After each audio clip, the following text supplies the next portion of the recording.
right down her side, tires on the mud. She is an officer of love, and I'll obey her every word.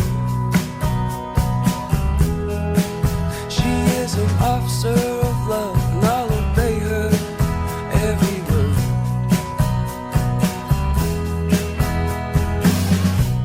Stand up on my shoulders and tell me, darling, what can you see? 10,000 holy rollers. El cerebro humano sigue siendo una de las grandes incógnitas de la biología. Junto a Javier Sampedro y Pere Estupiñán tratamos de resolver algunas de las incógnitas que la ciencia sigue teniendo sobre él. Después van a escuchar a un neurólogo que lleva años buscando el lugar del cerebro en el que se almacenan nuestros recuerdos, a un experto en el podado neuronal, que es un proceso del que nadie se libra durante la adolescencia, o a un neurobiólogo que estudia el Big Bang cerebral, que hace 200.000 años acabó con la simetría de nuestro cerebro y provocó que muchos de nosotros seamos zurdos. Vamos a escucharlos.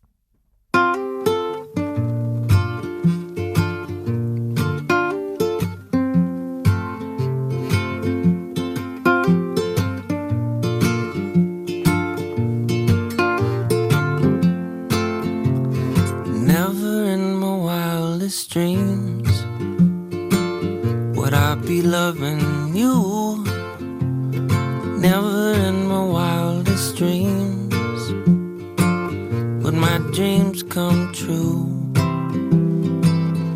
You're just too good to touch. I can't discuss it much. I get too choked up.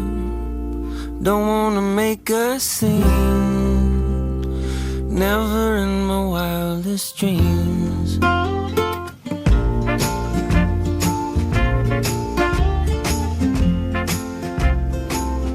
Saber cómo somos y saber lo que nos pasa sería imposible sin los recuerdos que nuestro cerebro almacena cada segundo de nuestra vida. Imagino que precisamente los científicos, que sabéis de tantas cosas, recordáis tantos detalles, fechas y nombres. ¿Sois personas de buena memoria cuando se empieza a perder la memoria? Dios nos ayude. No sabes las que paso yo para recordar mi propio teléfono cuando se lo tienes que dar a alguien. 680, no. No lo digas, Natana. Si no me va a salir. Es interesante la memoria selectiva también, ¿no? Porque es verdad que yo me acuerdo de unos detalles relacionados con lo que me apasiona y dices, ¿cómo puedo acordarme tantas cosas y después de olvidarme de otras? Yo creo que la memoria, y eso creo que lo hablaremos ahora, hay un filtro emocional para decidir. El cerebro decide lo que quiere guardar y no es tan consciente. Un suceso violento, por ejemplo, que se te queda grabado en la memoria sin que tengas que repasarlo cada semana, ¿no? Para acordarte, eso te queda grabado por vida. Tienes que reactualizarlo, digamos, ¿no? Sí. Desde Radio Alicante nos acompaña Juan Lerma, que es profesor investigador en el Instituto de Neurociencias de Alicante, del que fue director durante casi una década. Actualmente es también editor jefe de la revista científica Neuroscience. Juan, ¿cómo estás? Buenos días. Hola, buenos días. Estoy muy bien. Para empezar a entender, cuéntanos primero, en términos que lo comprendamos, digamos, qué es exactamente la memoria y qué ocurre en el cerebro cuando se guarda información en él. Ojalá y lo pudiéramos decir. Vamos a ver, lo primero que hay que aclarar es que el conocimiento en torno a la memoria y los mecanismos de almacenaje de la información en el cerebro son escasos, aun cuando obviamente conocemos bastante si estamos empezando a entender el problema. Pero estamos lejos de tener un modelo de funcionamiento que nos explique cómo se almacena la información y cómo se recupera esa información una vez almacenada. Esa es una de las claves que la investigación científica tiene ahora mismo, la neurociencia tiene planteada ahora mismo, porque sin entender eso, por ejemplo, vamos a ser incapaces de entender por qué un enfermo de Alzheimer olvida o no es capaz de aprender. Pero, en fin, tu pregunta está, ¿qué es lo que pasa en el cerebro? Bueno, pasan muchas cosas y, como digo, estamos empezando a entenderlo. Lo primero que ocurre es, hay unos cambios químicos, moleculares, que ponen en marcha, digamos, ese almacenamiento de la información, que es muy lábil. Esa información está almacenada en las zonas de contacto de las neuronas unas con otras, se refuerzan y eso, al cabo de un tiempo, pasa a ser estable o no. Si eso pasa a ser estable, el recuerdo perdurará. Si no pasa a ser estable, el recuerdo se olvidará para siempre. Hay una frase que yo escuchaba mucho de pequeño, no sé si ahora se sigue usando, eso del saber ocupa lugar, y en los últimos 20, 25 años, desde que tenemos ordenadores, o 30 años, nos hemos acostumbrado a los discos duros. Entonces entendemos un poco lo que es el concepto del almacenamiento. Yo no sé si en el caso del cerebro es algo parecido, que hay una limitación de espacio, digamos, y que para que pueda contener nuevos recuerdos hay que borrar otros. La hay. Hay una limitación. Antes se pensaba que no, que se podía aprender todo, pero no, y ahora hay evidencias que indican que tan importante como aprender es olvidar, ¿no? Y la verdad es que la experiencia continua nos indica que estamos haciendo recuerdos, generando recuerdos, pero también olvidando recuerdos. Hay teorías, creo que hay un cuento de Borges donde uno de los personajes era... Funes el memorioso. Sí. Funes, exacto. Este recordaba todo, ¿no? Tenía una memoria prodigiosa y recordaba todos los detalles de todo lo que aprendía, y era imposible vivir. Con lo cual es importante no almacenar todo lo que se ve y todo lo que, digamos, se estudia o se oye o se discute o se experiencia o se experimenta, sino ser un poco más selectivo, y eso es una función que el cerebro hace cuando almacena información. La almacena selectivamente y hay mucha que la quita y que la abandona. Lo que ocurre es que cuando, y esa es la maravilla del cerebro, ¿no? Cuando recupera la memoria, la recupera con unos detalles prodigiosos, pero esos detalles pueden incluso ser, en algunos casos, falsos, no ser adecuados, porque lo que hace es, con los huecos que tiene sin rellenar, es rellenarlos con experiencias similares o con detalles que ya ha cogido de otros, en otros casos, etcétera. Este rellenado, Juan, es similar a lo que ocurre en el punto ciego. En el punto ciego de la retina, ¿no? Ese es un ejemplo muy, muy bueno, porque efectivamente nosotros tenemos un punto ciego en la retina y cuando miramos o cuando vemos, no vemos el agujero, ¿no? Sí. Y hay tests que se pueden ver perfectamente que la imaginación, digamos, el cerebro rellena ese hueco con lo que supone que debería estar ahí. Con lo que supone que debería estar ahí. Sí. Efectivamente, eso es una maravilla. Pero en fin, el cerebro es una cosa maravillosa. Y respecto de la memoria, como digo, que es probablemente una de las funciones esenciales del cerebro, pues si tomamos el cerebro, ¿cuál es la función del cerebro? Bueno, pues es tomar información, procesarla y generar una respuesta de manera simple, ¿no? He puesto de manera simple, generar una respuesta comportamental adecuada. Y esa respuesta no puede ser adecuada si uno no tiene la información almacenada que le permita responder a ese estímulo que está respondiendo. De hecho, recuerdo que una de las grandes cuestiones para contestar en el siglo XXI que la revista Science puso encima de la mesa a principios del siglo era justamente cómo el cerebro almacenaba la información y cómo la recuperaba. Y eran preguntas que estaban al nivel de qué pintamos en el universo o cómo surgió la vida, ¿no? No, decía, hemos oído muchas veces lo de que las memorias, no nos podemos fiar de la memoria porque gran parte de ellas son falsas. ¿Se ha analizado si es gran parte o solo una pequeña parte? Es verdad que la imaginación y la realidad, pues a veces la confundimos y quizás estamos recordando algo que nos pasó cuando teníamos 15 años y nos parece... O sea, no, si alguien viene y nos dice, no, esto que estás contando seguro que es un recuerdo falso, tú dices, pero pero si lo estoy reviviendo. O sea, claro que me acuerdo, no es falso. ¿Es muy frecuente o poco frecuente que gran parte de lo que recordamos sea una invención? Bueno, se está poniendo en cuestión esto, ¿no? Ahora. Y ciertamente parte de lo que recordamos, como digo, es un relleno y puede ser falso o no falso, sino no exacto. Incorrecto. Inexacto, ¿no? Inexacto. O sea que el detalle está un poco borrado y lo rellenamos con otros detalles. De hecho, cuando cotejamos recuerdos pasados de mucho tiempo, ¿no? Cuando los cotejamos con alguien que ha vivido la misma experiencia que tú, hay detalles que no coinciden. Por tanto, nosotros estamos construyendo nuestros propios recuerdos de una manera relativa, que probablemente rellenándolos de la experiencia propia. Y claro, las cosas no se ven lo mismo una persona que otra, ¿no? Hay un ejemplo que no me acuerdo si lo leía a Francis Crick, que es que cuando vemos un autobús londinense, Estamos viendo todo el autobús, no solo de qué color es, sino que de cuántas ventanas tiene, los neumáticos, dónde está el tubo de escape. Pero cuando recordamos un autobús londinense, pues hacemos una simplificación un poco grosera, ¿no? Hay una cosa roja que tiene 2 pisos, pero no me preguntes cómo eran los neumáticos, ¿no? Claro, efectivamente. Bueno, pues ese es no el truco, sino una de las ventajas de la memoria o memoria selectiva que estabais hablando antes, ¿no? Sí.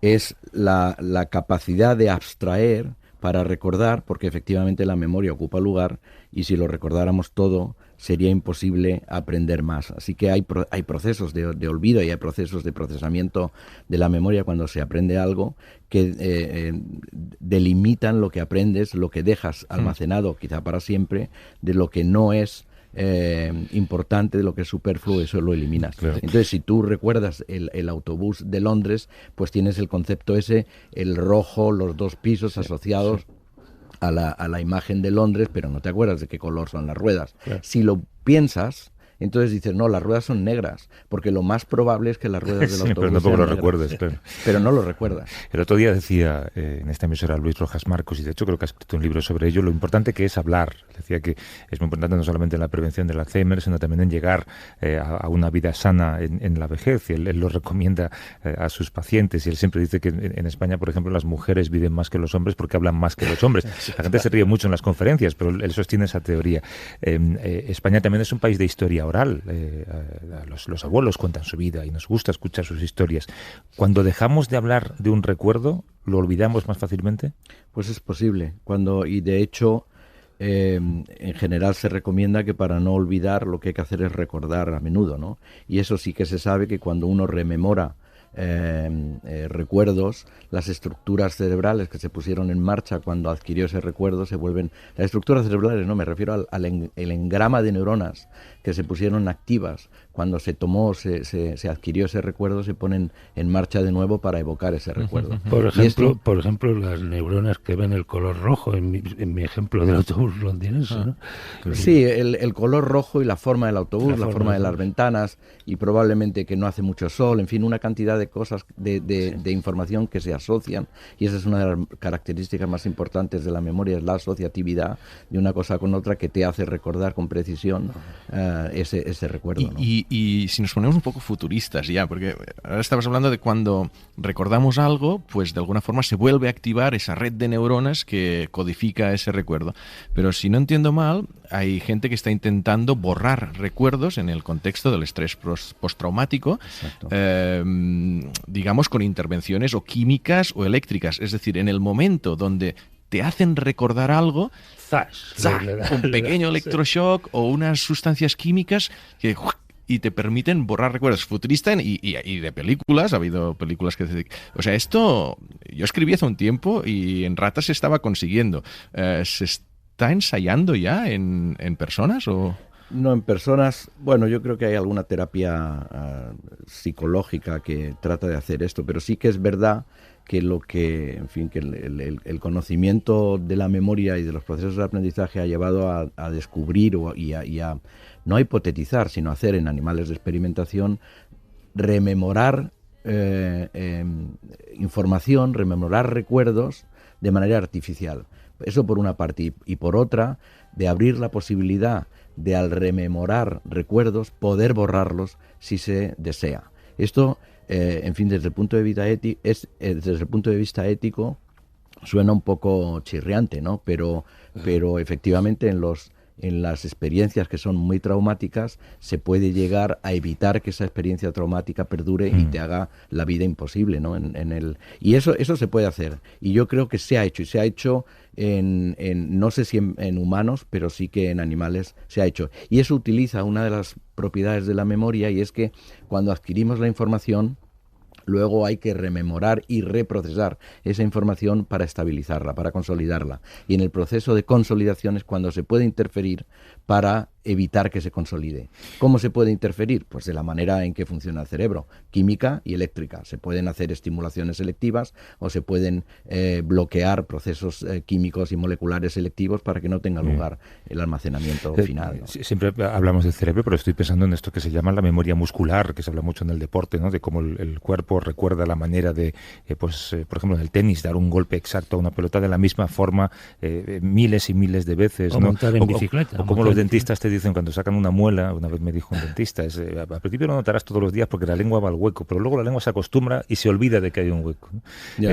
Pero estamos hablando del cerebro al final. Estamos hablando del cerebro, la memoria no, la lengua no recuerda nada y el músculo tampoco. Es el cerebro el que hace funcionar el músculo y con una precisión absoluta anticiparse y prever dónde va a ir la pelota del tenis, si está jugando al tenis, para poner la raqueta y golpearla. Esto es memoria, lo que pasa es que se llama memoria motora, o memoria de procedimiento. Sí. O procedural, que no tiene que ver con la memoria declarativa, que es justamente lo que estamos haciendo cuando ahora mismo... Es como tu manera de andar también, ¿no? Pues pertenece a la memoria. Sí. Cuando uno aprende a subir en bicicleta, a andar en bicicleta, pues ya no se acuerda de que tiene que...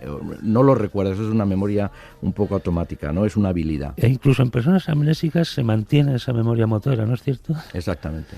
Porque depende de otras zonas del cerebro, sí. y es prácticamente automática. Y una última, es una curiosidad, o sea, personas que en edad adulta empiezan a perder la memoria, hay a veces paradojas de que recuerdan unas cosas y no otras, o sea, ¿se sabe por qué unos recuerdos es que están mucho más fijos que otros?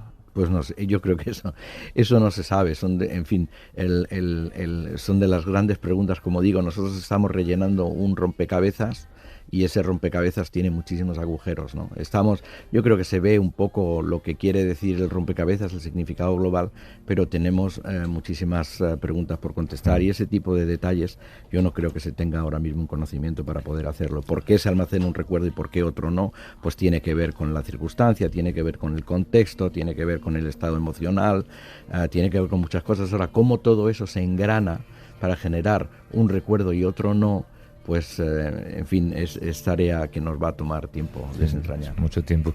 Juan Lerma, profesor investigador en el Instituto de Neurociencias de Alicante, del que fue director durante casi una década, y es también editor jefe de la revista científica Neuroscience. Juan, muchas gracias por venir. Un abrazo fuerte. Espero que te acuerdes de esta entrevista. Un placer, no lo olvidaré, porque a estas horas no suelo hacer yo estas cosas. Un abrazo, gracias.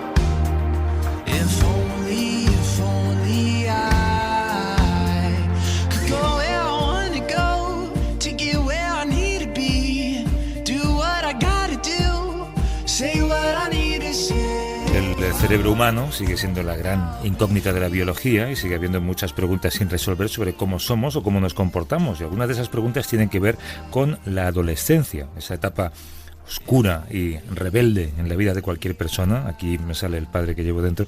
Solemos culpar a las hormonas, pero la realidad es que en esa etapa el cerebro sufre una enorme transformación que explica el comportamiento impulsivo y el comportamiento cambiante de los adolescentes. Y este es, por fin, Javier, un tema en el que yo soy experto: el cerebro de los adolescentes.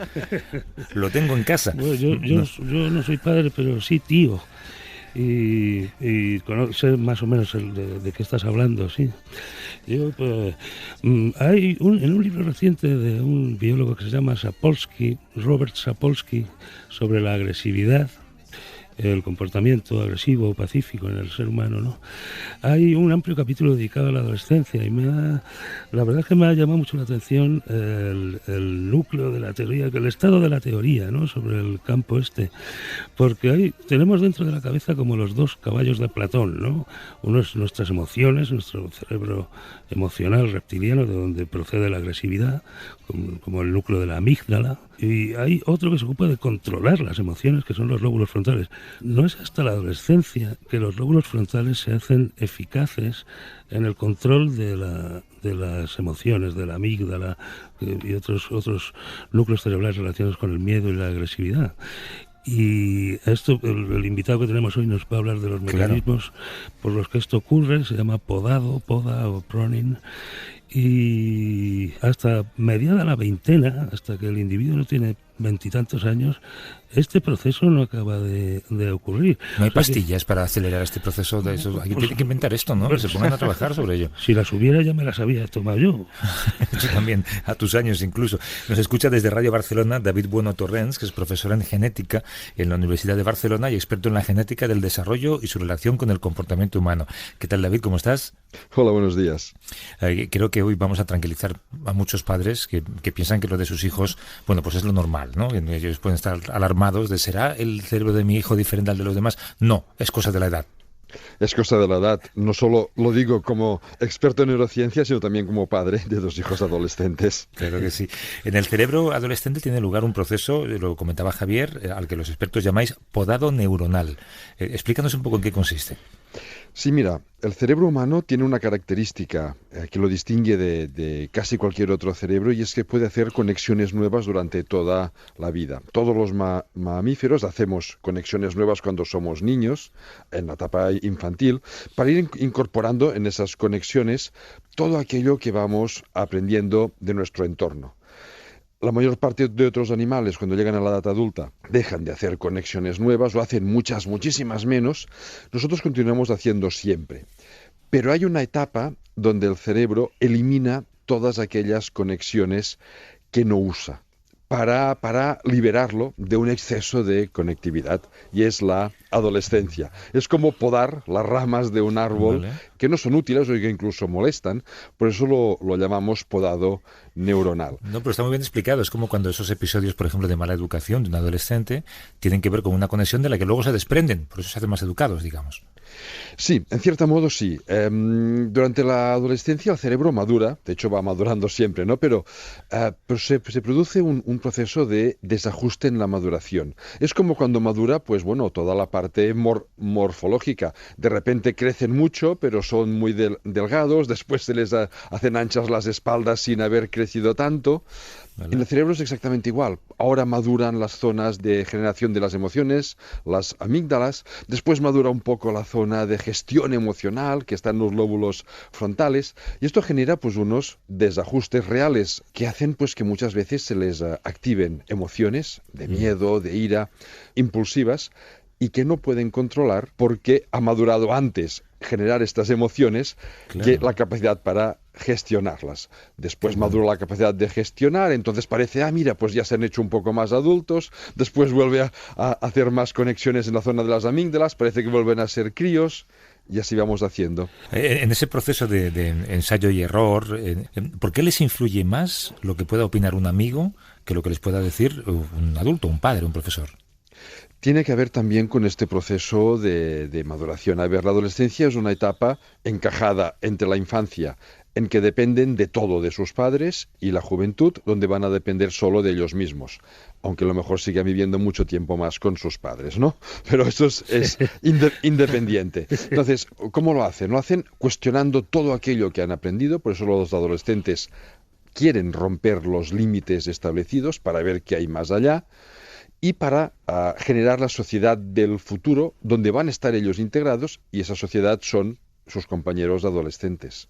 Eso implica que tiendan a imitarse unos a otros, que busquen sobre todo esta recompensa emocional entre los iguales, mucho más que con los adultos. Claro, hay una investigación que ocurrió hace ya unos cuantos años en Filadelfia. Era un experimento en el que crearon un videojuego de conducción de coches, digamos, al que adolescentes, adultos jóvenes y adultos, digamos, jugaban una primera ronda solos y una segunda ronda escuchando los consejos de sus compañeros. El resultado demostraba que en presencia de los amigos, los adolescentes corrían 3 veces más riesgos que cuando estaban solos y provocaban muchos más accidentes. Hay una tendencia, por tanto, a asumir riesgos y a probar cosas nuevas, pero solo cuando estás rodeado de esa gente como tú, de tu edad. Sí, tienes que posicionarte en la sociedad, en tu sociedad, que son, repito, tus compañeros de adolescentes, y buscar tu sitio. Y cuanto más preponderante, por decirlo de alguna manera, sea tu sitio en la sociedad, más éxito futuro probablemente vas a tener. Y eso implica pues correr riesgos para demostrar pues que eres más rápido, que eres más atrevido, que eres más valiente, que llegas más lejos. Todo lo que queramos. Por eso también es la época más peligrosa, por ejemplo, para iniciarse en el consumo de drogas.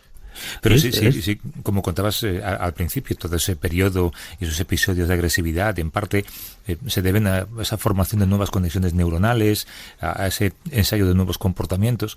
Cuando de repente conoces al hijo de unos amigos que es perfectamente educado, que es tranquilo, que no da ningún problema, ¿qué significa? Que su cerebro, digamos que ha ido desarrollando esas nuevas conexiones neuronales a un ritmo más acelerado. Pueden ser muchas cosas. Hay un componente genético. Hay personas más predispuestas que otras a controlar sus emociones. Hay un componente educativo, según cómo ya se haya formado en su infancia, perdón. Hay un componente de maduración. Hay cerebros que maduran antes y otros después. De hecho, decías que muchos de estos aspectos terminan de madurar sobre los 20 tantos años. Hay uno que es la capacidad de retrasar las recompensas, que termina de madurar sobre los 34 años. No me digas. Sí. El hecho de poder retrasar una recompensa después de haber hecho pues cualquier cosa bien hecha, por decirlo de alguna forma, en muchas personas no termina de madurar hasta los 34 años. Hazme ese informe que ya te lo pagaré dentro de 2 años, ¿no?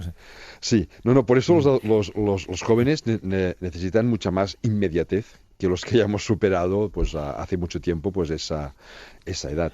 Es como este experimento le dices a uno, ¿qué prefieres?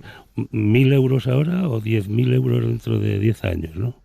Y claro, el adolescente cogería, el adolescente de 35 años incluso, cogería la recompensa inmediata antes de que esperarse a 10 años a cobrar los 10.000, ¿no? No, y por eso también, por ejemplo, los bancos no ofrecen planes de pensiones antes de los 35 años. Porque hay poca gente que lo encontraría útil. Prescindir ahora de 100 euros cada mes para cuando me jubile. No puedes. Si siempre voy a tener 35 años. Exacto. y 1.000 euros en la cuenta.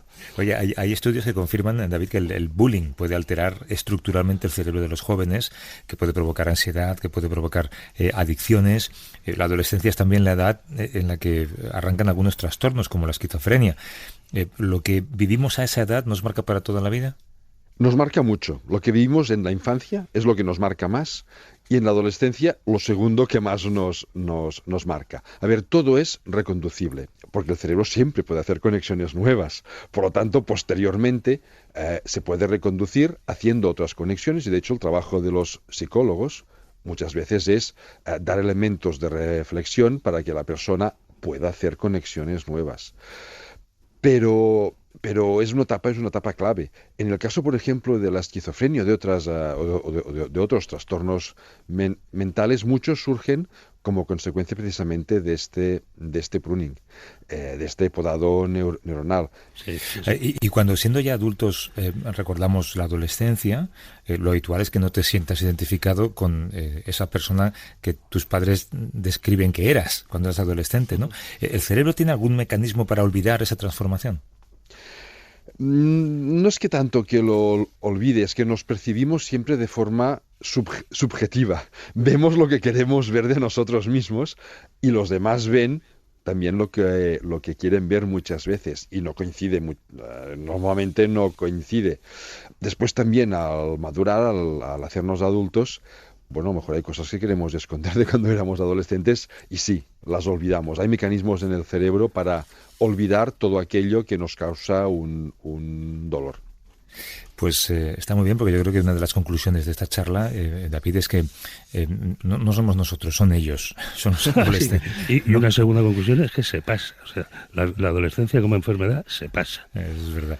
David Bueno Torrens es profesor de genética en la Universidad de Barcelona, experto en la genética del desarrollo y su relación con el comportamiento humano. David, gracias por venir. Ha sido interesantísimo este diálogo.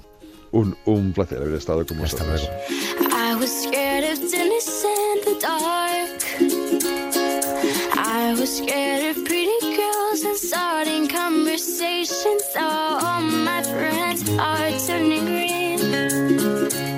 You're the magician's assistant in their dreams. Nos gusta mucho hablar del universo en este espacio, de la vida en otros planetas o de la tecnología. De vez en cuando está bien también poner los pies en el suelo. Hoy queremos hablar de la ciencia que hay detrás de algo que todos hacemos cada día y que seguramente, desde luego en el caso de Pera lo sabemos, porque el otro día lo dijo alguien, deberíamos hacer más, que es dormir. Sí. Del sueño sabemos todavía muy poco, de cómo funciona y menos aún de cómo nuestro cerebro trabaja mientras dormimos sabemos todavía menos, ¿no? Sí. Es un poco misterioso incluso la actividad basal que tiene el cerebro mientras duerme. Es decir, no está desconectado, está haciendo una serie de procesos que son muy importantes para el funcionamiento posterior del día. De Pera sabemos que duerme solo 5 horas y pico, y alguien dijo en este programa hace unas cuantas semanas, si te acuerdas, que tienes que cambiar esto, Pera. Sí. Sobre todo ahora que tienes que dormir más, seguramente, de manera menos no es el mejor interrumpida. momento. con el O bebé. menos. En tu caso, Javier, ¿cuáles son tus hábitos? Yo me acuesto pronto y me levanto tarde. Lamento O sea, que decirlo, no tienes problema, entonces. Bueno, tengo el problema de que me pierdo gran parte del día. Espera, entonces no lo he entendido bien. ¿Te acuerdas? ¿Te acuestas pronto por la mañana? No. ¿O pronto por la noche? Me acuesto pronto por la noche, antes de que empiecen las tertulias políticas, y me levanto. Bueno, una de las ventajas de mi trabajo es que puedo hacerlo a la hora que quiero. Claro. Y que no tengo jefes, sino clientes. También puedo hacerlo donde quiera, por ejemplo, en el Valle del Jerte. Por ejemplo.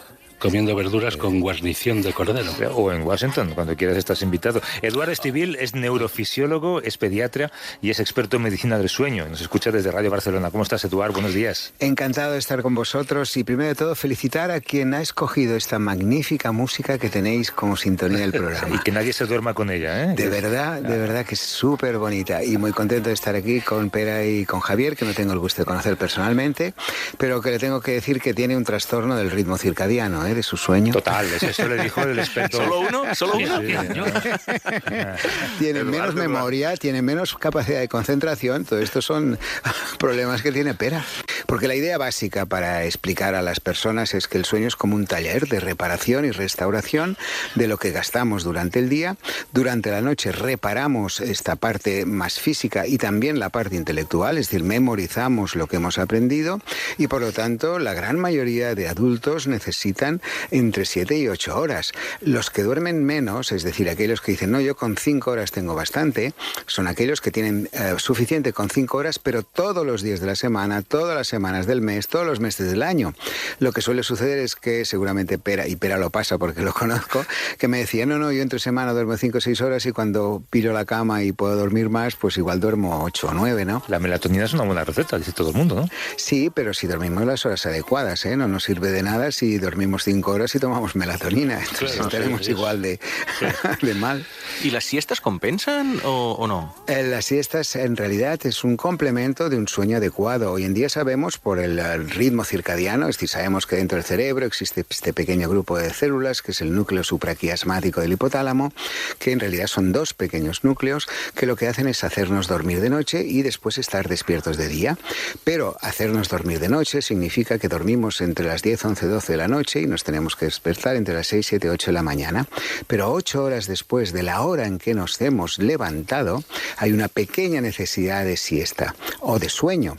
Este sueño lo sabemos que existe porque en los estudios de cronobiología vemos que la temperatura corporal, la externa, sube precisamente un poquitín alrededor de las 8 horas después de habernos levantado. Es cuando hemos de hacer la siesta. Con lo cual no es un invento de los latinos, no es un invento de los españoles, es realmente una necesidad fisiológica. Es un invento del cuerpo humano. Exacto, Al final, ¿no? exacto. Hay otro mito que también he escuchado, y de hecho recientemente leí sobre ello, y es que si recordamos lo que hemos soñado, Ajá. significa que hemos dormido mal. Claro, porque para recordar un ensueño hay que despertarse.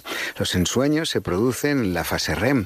Es uno de los peldaños de nuestro sueño. Primero el sueño superficial, después el profundo, después la REM. La REM significa Rapid Eye Movement, que significa que movemos los globos oculares. En este peldaño configuramos los ensueños, que es una mezcla aleatoria de información que hemos captado durante el día, junto con emociones que también hemos almacenado durante el día y que no tienen ningún significado, o por lo menos hasta este momento no podemos interpretar el significado de los ensueños. Pero para recordar lo que soñamos nos tenemos que despertar. Todo el mundo sueña, pero no todo el mundo recuerda lo que sueña, porque la gente que duerme bien no suele recordar lo que ha soñado. En cambio, los que acumulan ansiedad, que tienen un sueño superficial, que el sueño no reparador, tienen muchos microdespertares, y es muy probable que en uno de estos microdespertares recuerden lo que han soñado. Es cuando un sueño te despierta que lo recuerdas, ¿no? Exacto. Con una pesadilla. Oye, yo tengo una pregunta que es un interés personal más. ¿Pero el mismo precio o esto? Porque soy catalán, ¿eh? Y claro, aquí... Bueno, esto lo hablamos luego con Uribarri. Con pera, que es que me representa. Son los sueños recurrentes, porque yo tengo un sueño recurrente. Ajá. Bueno, no hace falta que cuente, aunque si queréis os lo cuento. No, porque no lo podemos no nos vamos a ruborizar, cuéntalo. No es nada ruborizante. Yo estoy en un laboratorio... Vestido, ¿no? Estoy vestido en un laboratorio y no estoy haciendo nada. Ajá. Y estoy allí escondido porque me da miedo que me vayan a descubrir que no estoy haciendo nada, y a lo mejor llevo varios años sin hacer nada y me van a descubrir. Y esto, de un modo u otro, en un laboratorio u otro, y mira, llevo 20 años trabajando en periodismo, o sea que lo del laboratorio no sé a qué viene, porque eso es un recuerdo muy lejano. Ajá. Pero siempre estoy como sin hacer nada y me van a pillar que no he hecho nada, y esto es... A mí eso me pasa despierto, ahora que lo pienso. El pensar que eres un fraude. ¿Y es que nunca se termina este ensueño? Nunca sabes el final, que no. Nunca te pillan. Se terminan que sufriendo. Me despierto, ¿no? Fíjate que esto es algo tan curioso en los ensueños. Nunca los terminamos. Por ejemplo, a lo mejor soñamos con una persona que nos gusta mucho y soñamos que la vemos, pero nunca soñamos cómo terminamos. Esto sucede tanto en los ensueños positivos o simplemente sin que sean angustiantes, o con los ensueños normales que tienen ansiedad. En realidad no sabemos mucho de los ensueños. Lo único que sabemos es que la actividad que nuestro cerebro almacena mientras estamos despiertos, cuando necesitamos esta información almacenada, por ejemplo, si yo te pregunto ¿qué has hecho antes de venir aquí?, tu cerebro ha ido inmediatamente a los archivos que tiene y ha juntado de forma coherente lo que has hecho, incluso con emociones. Me puedes decir, llegaba tarde, sufría un poco por estar en el programa, etcétera, etcétera, pero me he encontrado aquí, me gusta lo que hago. Emociones. En cambio, cuando dormimos, lo que sucede es que se juntan situaciones vividas, pensadas, imaginadas, de cualquier tipo de información guardadas en nuestro cerebro, pero que se juntan de forma aleatoria. Y todavía no sabemos por qué las juntamos de una manera determinada. Por esto los sueños son tan reales, es decir, tú dices, no, pero es que es algo vivido. Sí. En cambio, no podemos interpretarlo. O sea que no te preocupes, no te preocupes mucho. Vale, muchas gracias. Oye, los científicos actuales no dais ningún valor a las teorías sobre la interpretación de los sueños que hizo Freud hace... Bueno, porque todavía no las hemos podido demostrar. Yo concretamente pienso que algún día quizá algo demostraremos, pero hasta que no seamos capaces de repetir los experimentos y ver que lo que nosotros interpretamos aquí es lo mismo que puede interpretar un científico en el otro lado del mundo, pues no le daremos una validez para recomendarlo a la gente. Claro, si tú me dices, no, yo sueño cada día que estoy en un árbol que es un pino, pero lo que hago es coger uvas. ¿Qué quiere decir esto? Pues ya me dirás, no significa nada. O sea, si alguien te quiere decir es la frustración de pequeño, cuando tu padre, o qué sé, pues o que estás enamorado de tu prima, exacto, ¿no? Claro. De tu viña. Tú contabas antes, Eduard, que el sueño reparador, que es como un taller, ¿no? Sí. Pero no dormir bien, que tiene consecuencias que pueden ser graves, graves para la salud? Sí, Aparte fíjate. de la falta de memoria o la falta de concentración. Sí, hoy en día, ya lo habéis comentado, además, se están haciendo estudios de lo que llamamos privación de sueño, es decir, 2 días sin dormir, es decir, sin la restauración y reparación de este cerebro y de nuestro cuerpo, hay implicaciones físicas y mentales de alguna manera. Las mentales podrían ser falta de concentración, pero de memoria, pero más tendencia a la ansiedad, a la depresión, y desde el punto de vista físico, trastornos desde gastrointestinales, cardiovasculares, de nuestra inmunidad, es decir, el metabolismo, por ejemplo. Habéis leído, hay cantidad de información ahora relacionando la obesidad con la falta de sueño.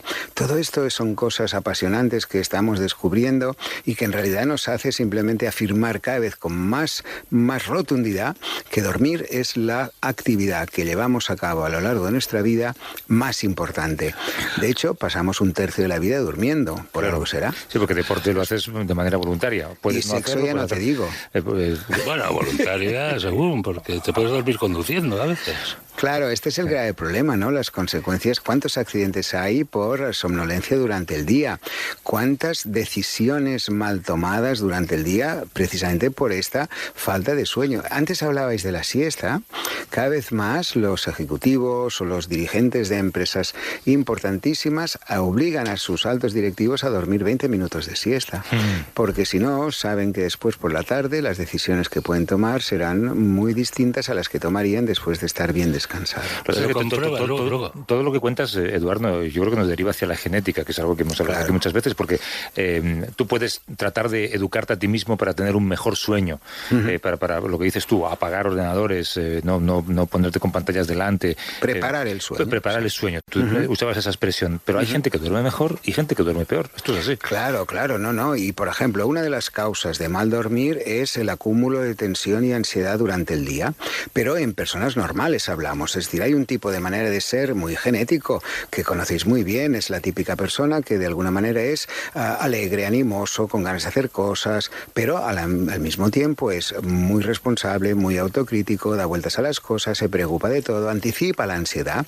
Estas personas sin querer van acumulando pequeños estados de tensión y ansiedad durante el día que después repercuten en la calidad de su sueño y son los que duermen mal, les cuesta dormir, al final tienen que tomar pastillas, prueban todo.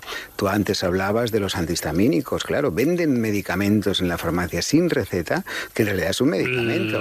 La dormidina es un antihistamínico, exacto, ¿no? Se usa por eso. Sí, la dormidina la utilizamos por el efecto secundario, es la doxilamina exactamente. La dormidina sería uno de los nombres comerciales, ¿no? Pero es la doxilamina, que es un fármaco antihistamínico que se utiliza precisamente por su efecto secundario.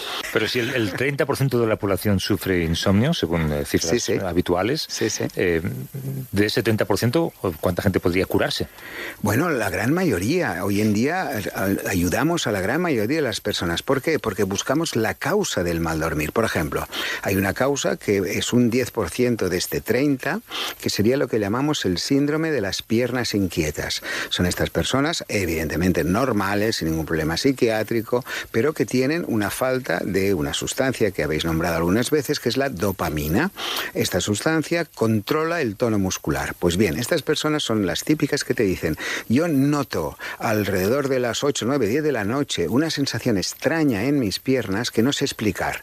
No es dolor, no es que se me duerman las piernas, no es mala circulación, no son rampas, es un no sé qué. Claro, como cuando te dicen es un no sé qué, que no está atento a esta circunstancia o sabe de qué le está hablando, lo primero que hace el médico que no sabe de esto es enviarlo al psiquiatra, ¿no? Le dice, mire, ve a este que dice que tiene un no sé qué. En realidad estas personas tienen esta inquietud en las piernas que les obligan a moverlas. Claro, nadie se duerme estando despierto ni andando. La gente para dormirse tiene que estar quieta. Estas personas no pueden iniciar el sueño. Esto es terrible. Estas personas no van al médico porque le dicen, ¿qué le voy a decir al médico? Que tengo un no sé qué por las piernas. Entonces se pasan años y años y años durmiendo mal. Prueban pastillas para dormir, prueban ansiolíticos, es decir, hipnóticos, ansiolíticos, antidepresivos, algunos antipsicóticos, es decir, enfermedades para tratar enfermedades graves del sistema nervioso central y sobre todo psiquiátricas. con lo cual no mejoran. Esto es una causa de mal dormir. Pero hay más de 40 diferentes, o sea que tenemos mucho campo. ¿Y el alcohol? Estivil, ¿tú desaconsejas tomar pastillas? No, Por mira, ejemplo, benzodiazepinas. los medicamentos no son buenos o malos, sino que están bien recetados o mal recetados. Eduardo Estivil, te agradezco mucho esta conversación. Yo creo que hemos aprendido mucho. Está mal que lo diga yo, que debería estar durmiendo hasta ahora porque estoy en Washington. Sí. Pero gracias por todo lo que nos has enseñado y hay que... Dentro de un año por ahí vamos a volver a hablar sobre pera, si te parece, ¿vale? Me parece genial. Eduardo Estivil es neurofisiólogo, es pediatra y es experto en medicina del sueño. Un abrazo, gracias. Gracias a vosotros. Abrazo. Pera. Adiós, Hasta luego. Javier. Hasta Adiós. luego. Adiós.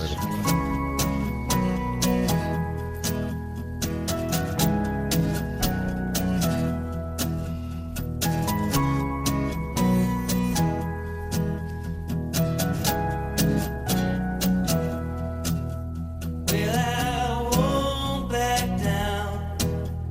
No, I won't back down. You can stand me up at the gates of hell, but I won't back down. I will stand my ground. Aún nos queda mucho por descubrir del funcionamiento del cerebro, pero sí sabemos que es asimétrico y que el desarrollo de ciertas habilidades está situado en un lugar concreto de cada hemisferio. ¿Alguno de vosotros es zurdo, por cierto? Pues no somos zurdos ninguno de los dos. Yo tengo mi único hermano es zurdo, sin embargo. Y además, como nació en el año 48, le tocó esta manía que tenían los maestros entonces. De intentar corregirlo. Sí. ¿En serio? De intentar corregirlo. Y él, de hecho, que escribe con la derecha, que fue lo que le obligaron a hacer, pero en el mismo momento en que tiene que hacer un dibujito, un asterisco, poner un triangulito, una letra griega, lambda, tiene que cambiar el bolígrafo a la mano izquierda para hacer el dibujo. No tiene capacidad, digamos, de crear con la derecha. Bueno, él hace con la izquierda. Esas cosas no le obligaron a cambiarlas, de manera que sigue haciéndolas como las hizo siempre, que es con la izquierda, ¿no? Pero escribe con la derecha y cualquier asterisco se tiene que pasar el bolígrafo a la izquierda. Qué bueno.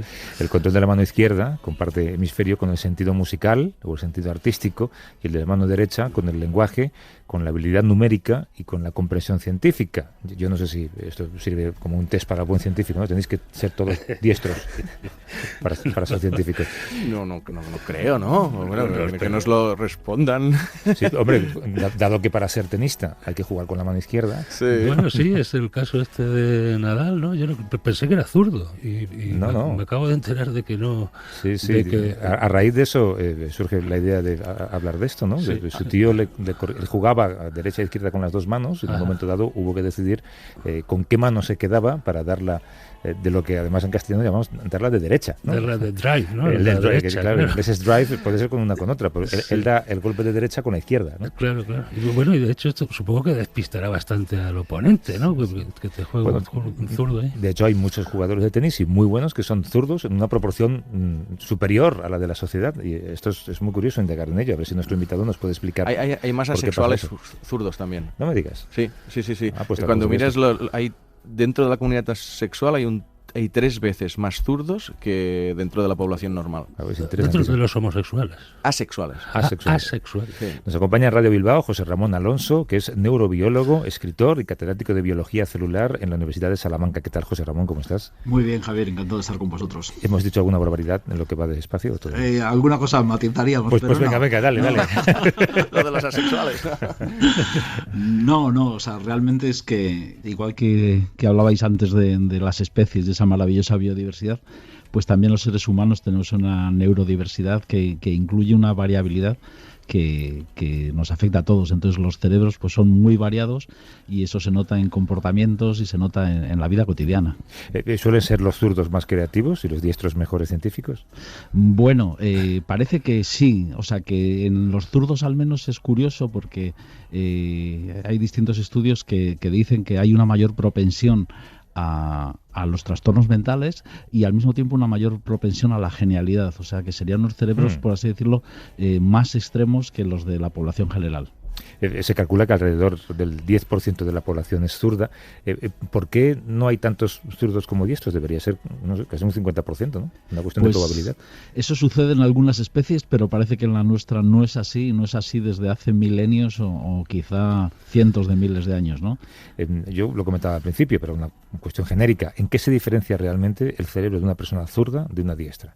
Bueno, pues parece que hay dos cosas que son muy interesantes. Una es que en el caso de los zurdos los dos hemisferios están más conectados. O sea, tenemos una vía que se llama el cuerpo calloso, que es como una autopista por donde van un montón de cables. Pues en el caso de los zurdos habría una mayor comunicación entre los dos hemisferios. Y luego las funciones, en muchos casos, eso fue un truco maravilloso de la evolución, que dices, tengo muchas cosas duplicadas y necesito más espacio para poder hacer más cosas. Entonces, el truco fue hacer que en un hemisferio, en el izquierdo, hubiese unas cosas y en el hemisferio derecho hubiese otras. Entonces, duplicas, por así decirlo, la capacidad de colocar nuevas habilidades. Bueno, pues en el caso de los zurdos está como menos lateralizado. O sea, eso quizá hay distintos estudios que señalan una mayor creatividad, mayor presencia entre artistas, y puede ser quizá esa mirada un poco más integrada que explora nuevos caminos. La verdad que es interesante no solo desde el punto de vista de la ciencia, sino también incluso de la filosofía, ¿no? Por ejemplo, el lenguaje, que suele estar en el hemisferio izquierdo, ¿no? En un zurdo está más distribuido entre el izquierdo y el derecho, ¿cómo va? Sí, todos en principio. Fijaros que para escribir o para hablar usamos dos cosas que son muy importantes. Un control motor muy fino. Tú tienes que colocar los labios y la lengua con precisión a una velocidad vertiginosa, o en el caso de escribirlo, los dedos, ¿no? Esos movimientos que nos enseñan en la escuela. Entonces, en el caso de un diestro, eso lo hace en el 90% el hemisferio izquierdo. Y entonces tú pensarías, bueno, pues en el zurdo, si está al revés, será el hemisferio derecho el que lo haga. Pero no es así. En el caso de los zurdos, la proporción de los que lo hacen en el hemisferio izquierdo, en vez de ser el 90, es el 70.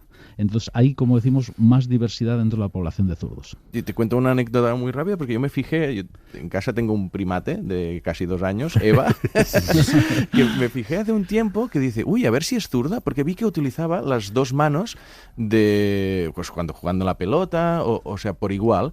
Y ahora no, ahora veo que es diestra, porque la lanza con la derecha y dice, a ver si me ha imitado a mí, porque como imitan mucho, a ver si me ha imitado a mí que la tiro con la derecha y eso hace que empiece a lateralizarse, o no, o ya está precondicionado desde el principio. O sea, ¿se sabe en qué momento? Sí, te voy a decepcionar, Pera. Yo creo que Eva no está imitando a su padre en este caso, ¿eh?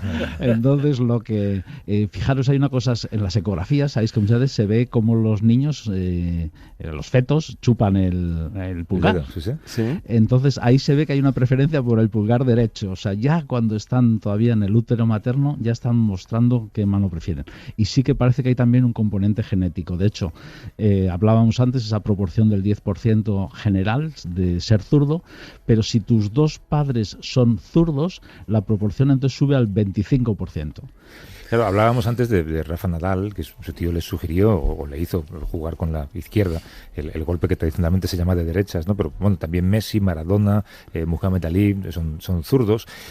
Bueno, el caso de Muhammad Ali era zurdo.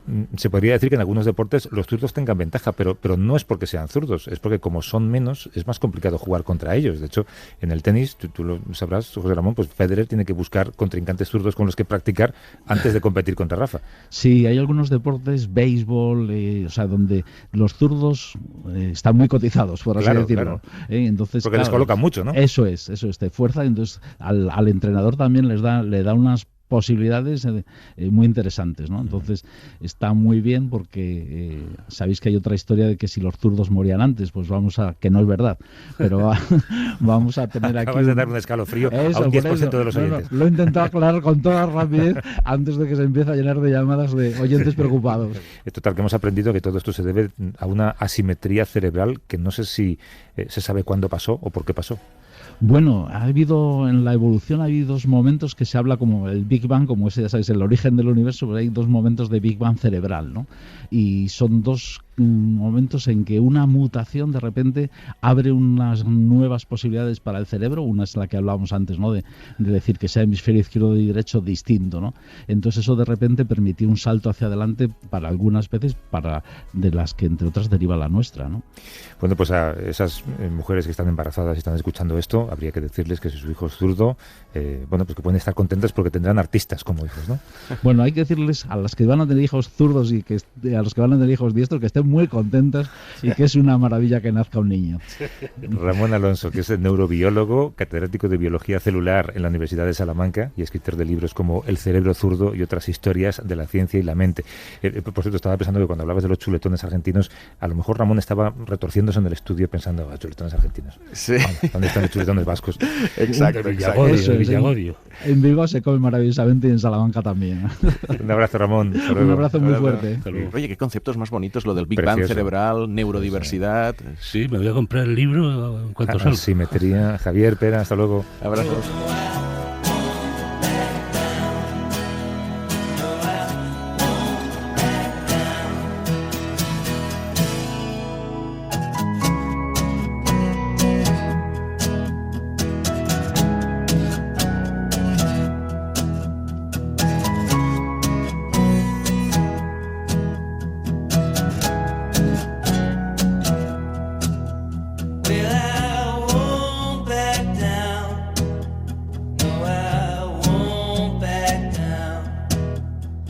Stand me up at the gates of hell, but I won't back down.